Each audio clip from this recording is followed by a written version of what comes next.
जिस जिन से हुई इसका नाम तारानूस था। तारानूस इब्लीस की पैदाइश से 1,44,000 साल कबल दुनिया में मौजूद था। तारानूस की नस्ल तेजी से बढ़ी क्योंकि इन पे मौत तारी नहीं होती थी और ना बीमारी लगती थी, क्योंकि जिन आग से बनी मखलूक थी, तो इसलिए इसमें नाफरमानी, बगावत, गरूर, घमंड और शर बहुत ज्यादा मौजूद था। जब इन जिनों ने फसाद फैलाया तो इस जिनों की नस्ल को पहली मौत फरिश्तों के हाथों हुई।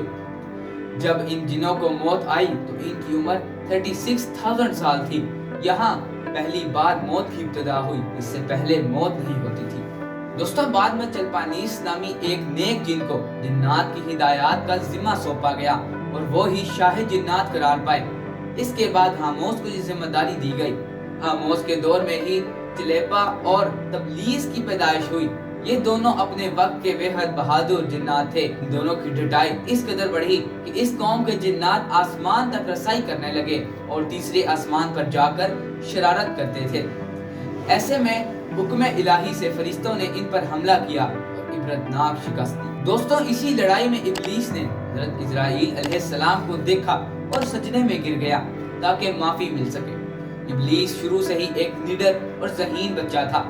इसमें बाप की बहादुरी और माँ की मक्कारी कूट कूट कर भरी हुई थी। इसने मलाइका के साथ जाकर तौबा का बकायदा ऐलान किया और फिर फरिश्तों से इल्म हासिल करने लगा। दोस्तों, इब्लीस ने इस कदर इल्म हासिल कर लिया और इबादत की कि इसने फरिश्तों को पीछे छोड़ दिया और ये बहुत से रैंक पर फाइज रहा, जैसा कि पहले आसमान पे आबिद, फिर दूसरे आसमान पर जाहिद, तीसरे आसमान पर बिलाल, चौथे आसमान पर वाली, पांचवें आसमान पर तकी और छठे आसमान पर कबाजान के नाम से मशहूर। दोस्तों, ये वो वक्त था जब ये फरिश्तों को सिखाता था। सातवें आसमान पे इब्लीस नूर वाली यानी बहुत रोशन मकाम में रहा। फिर एक वक्त आया कि इब्लीस को सातवें आसमानों के फरिश्तों का उस्ताद मुकर्रर कर दिया गया। यहाँ तक पहुंचकर इब्लीस ने अपनी आजी और रियाजत की इंतहा कर दी और इब्लीस ने फरिश्तों में सरदार इज़राइल के नाम से शोहरत पाई। अब आप सुनकर हैरान रह जाएंगे कि वो फरिश्ते जिन्हें मुकर्रबीन कहा जाता है, यानी जिन्हें अल्लाह पाक के दरबार तक रसाई होती है, ये बहुत ही खास फरिश्ते होते हैं। इसके अलावा कोई फरिश्ता अल्लाह तक नहीं पहुंच पाता। इब्लीस इन मुकर्रबीन फरिश्तों का कमो बेश 30,000 साल तक उस्ताद रहा। दोस्तों, फिर इब्लीस को जन्नत के सरदार फरिश्ता की मामनत के लिए मुकर्रर कर दिया गया। यूं इब्लीस को जन्नत में दाखिले का इजाजत नामा मिल गया और यूं जन्नत रिजवान की कुंजियां इब्लीस के पास रहीं।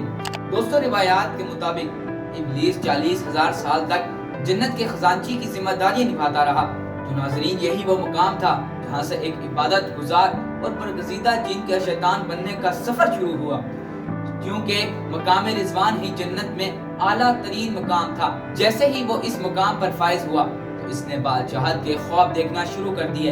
इब्लीस के पास जन्नत, दोज़ख, सातवें आसमान का चार्ज था। तमाम फरिश्ते इसके सबऑर्डिनेट थे।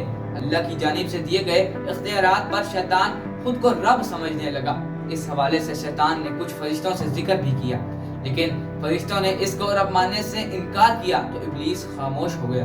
दोस्तों, जब हजरत आदम अलैहिस्सलाम की तख्लीक का मरहला आया, जैसे कुरान मजीद में वाक़ियात बयान हुए हैं, इब्लीस आदम अलैहिस्सलाम को मरहला बार मुख्तलिफ अक़साम की मिट्टी से तख्लीक होता देखता रहा। मगर जैसे ही इसे ये मालूम हुआ कि ये आदम अलैहिस्सलाम अल्लाह ताला का नाइब है, तो इसने वाबेला किया, इबादत और इताअत का वास्ता दिया।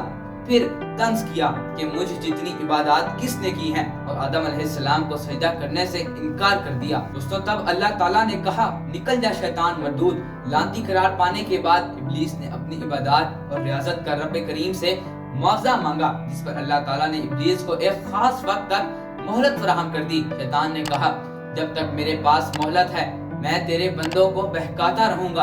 अल्लाह ने फरमाया, जो मुत्तकी और परहेजगार रहेंगे, यानी मेरा होकर रहेंगे, वो गुमराह नहीं हो सकेंगे। तो इब्लीस के इस लानती काम में इसके 5 साथी हैं जिनके जिम्मा मुख्तलिफ काम है। नंबर 1, सुबर। इसके इख्तियार में मुसीबतों का कारोबार है, यानी ये हीले बहानों से ये बावर करवाता है कि मुसीबत में शुक्र नहीं करना, बल्कि शोर मचाना है, वावेला करना है। दोस्तों, इनमें दूसरा है आऊर। ये लोगों को बदी का मर्तकब करता है और बदी को लोगों पे अच्छा और पसंदीदा करके दिखाता है। दोस्तों, तीसरा कज़ब और झूठ पर मामूर है, यानी ऐसी लगाई बुझाई जिसे लोग कान लगाकर सुने। ये इंसानों की शक्ल अपना कर ان سے ملتا ہے اور انہیں فساد برپا کرنے کی جھوٹی خبریں سناتا ہے۔ دوستوں چوتھا ہے داسم۔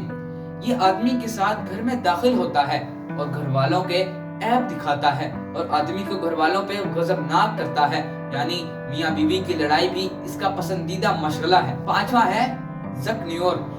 یہ بازاروں کا مختار ہے۔ بازاروں میں آ کر یہ بددیانتی کے جھنڈے گاڑتا ہے، بازاروں میں برائیوں اور فحاشیوں پہ ورغلاتا ہے۔